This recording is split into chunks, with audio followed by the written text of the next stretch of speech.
Assalaamu calaykum. Kusoo dhawaada. Maanta casharku wuxuu ku saabsanaan doonaa wada sheekaysi conversation insha Allah. Marka waxaa ka bilaabi doonaa casharka ciwaankiisa Where do your parents live? Halkay waalidada ku nool yihiin? Hi Melissa. Haye Melissa.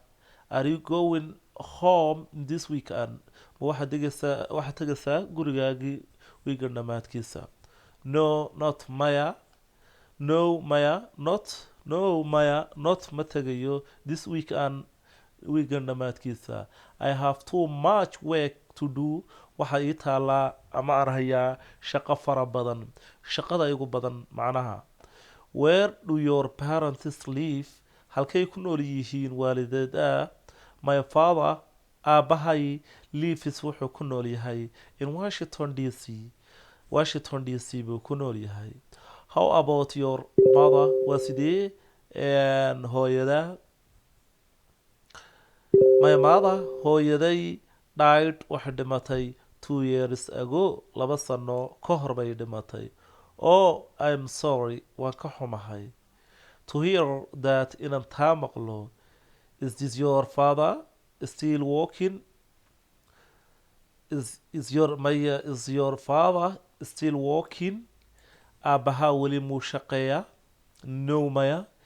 He is retired. Wuu talax gabay. Page-ka xiga. Do you have any family in here? Halkan wax family ah ma kuu joogaan? Ama wax qoysa oo cailada ah? Yes, ha. 2 of my cousins, laba ilmaadarada, live here. Ayaa halkaa ku nool. My aunt, edaday, and uncle iyo adeerkay, live waxay ku nool yihiin about 30 miles from here. In halkan aan joogo u jirta 30 mayl. Wuxuu yidhi my cousin, wuxuu yidhi yes, ha. 2 of my cousins, laba ilmaadirada ayaa halkan live ku nool.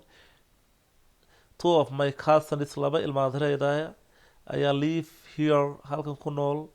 Ayaa live here halkan ku nool. My aunt, edaday, and uncle iyo adeerkay, live waxay ku nool yihiin about 30 miles from here.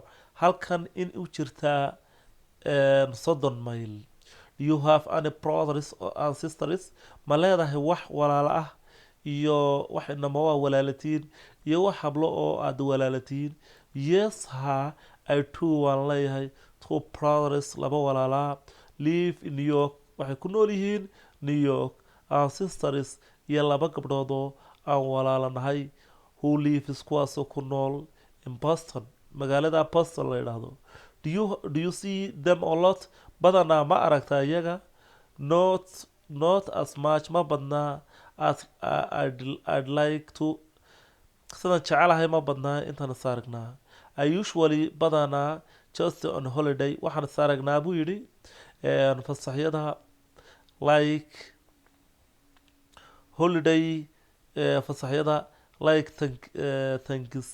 Thanksgiving, marka hadiyadaha la siiyo ay gaaladu hadiyadaha isa siiso la dhahaa Thanksgiving, and Christmas iyo maalmaha Christmaska.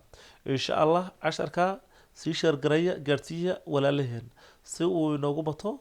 Intaan cashar dambe ku kulmi doono waxaan idinkaga tegayaa wassalaamu calaykum waraxmatullaahi wabarakaatu.